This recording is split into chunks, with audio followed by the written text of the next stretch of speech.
Good afternoon. Welcome to Wednesday's Inside Look by Brooks. Steve Brooks here, along with my co-host Beach Brooks III, who is in our Tampa office. I'm in our Winter Haven office, and today we're just going to chat a little bit about social media. So, Beach and I are both trial attorneys. We represent plaintiffs in personal injury actions, and you know, as we all know, everybody's on social media. And when some of our clients in their personal injury actions post things on social media, that can come back to haunt them.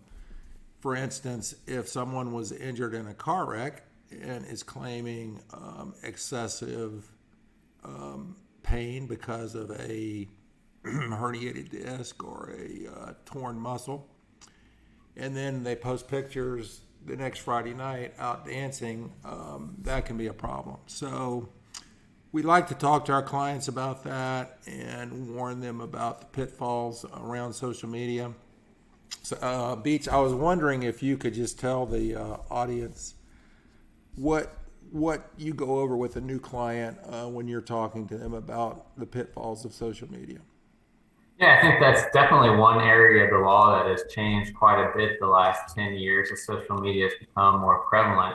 And we try to get out in front of that and warn our clients about the pitfalls surrounding social media posts. Social media posts, mainly, Facebook, Instagram, Twitter, those types of social media, they're there forever. So these insurance companies are always digging into trying to find these posts because their whole goal, obviously, in these claims is to pay out as little as possible. So if they can find a reason to justify making insignificant offers, they're going to do that. So we always meet with clients at the initial sign up, and we actually encourage them to be very thoughtful about what they post. Pictures of them doing certain activities, even posts about the pain level that they're feeling may not be in their best interest at that exact moment to post. So I think it's a good theory to live by in general is just to think before you ever post on social media. But that's especially true in personal injury cases because clients are amazed to find out that when we get into discovery, a lot of times the defense are even able to get their username and password sometimes so they can check their direct messages to see exactly what they are telling to friends or other users on social media. So it's something that people need to be very careful about what they post because the defense and the insurance companies are always trying to find and use those posts against them when it comes to terms to resolving their claims. So even if something is, even if a Facebook page or a Twitter page is private, what I hear you saying is the defense counsel through discovery can sometimes get the password and actually see private posts. That is correct. And then, as well as sometimes, these insurance companies, they're sneaky. They'll have investigators send you friend requests. So then they do gain access to your profile and pictures. That was, I've worked on cases in the past where we've had to go back 10 years on Facebook to, look through every single Facebook post that this client and user had because the defense wanted all that information for trial. Yeah, I remember reading a story about a woman who had filed a sexual assault claim and she had cited extreme emotional distress. But then she posted pictures of her out laughing and socializing with friends, and the defense used that to kind of force her to drop her case. So it can have devastating effects on your case.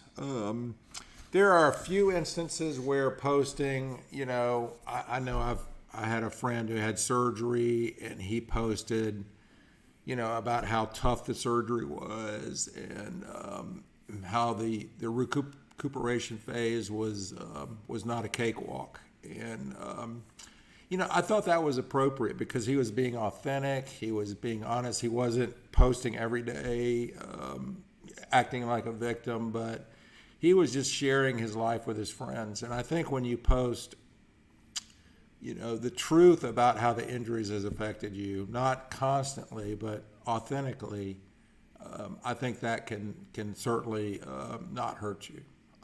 No, I totally agree. And just to sort of echo off that and what I said earlier, just take a second to think before you post, because defense counsel will see it. A jury could possibly see it. So if you would not want them to see it, once again, just think twice before actually posting that. When I first started practicing law, the senior partner in the firm I was with said, he can sum up the best advice for pretty much any situation I encountered as a lawyer. And he said to give clients, and he said that, if you would treat your grandmother that way, that's the way you'd want to be treated. So, would you want your grandmother to see this Facebook or Twitter post? So that's good advice, Beach. Anything else you want to add? No, I mean, I just, being here in Central Florida, the one thing that I've seen the most, it seems to be, is, clients will complain in medical records and to doctors about all the pain they are in, but yet they're going to these theme parks and posting pictures there. So even when you necessarily are out enjoying family time, because clients are always telling me, they never ride the rides there, and I believe them. Just be careful what you're posting, because there are a lot of pitfalls, especially where we live, where people get excited to post family gatherings, but it could necessarily negatively affect your personal injury case too. Yeah, that's a great example. Yeah, and we're in the middle of theme park country, so we see that often. So, okay, thank you for joining us. Thank you for co-hosting today, Beach, and we will see you next Wednesday at Wednesday's Inside Look by Brooks. As always, if you have any questions or just want to chat, send me an email, steve@brookslawgroup.com or beach3 at brookslawgroup.com, and we'll be glad to get back with you. And we'll see you next Wednesday. Thank you.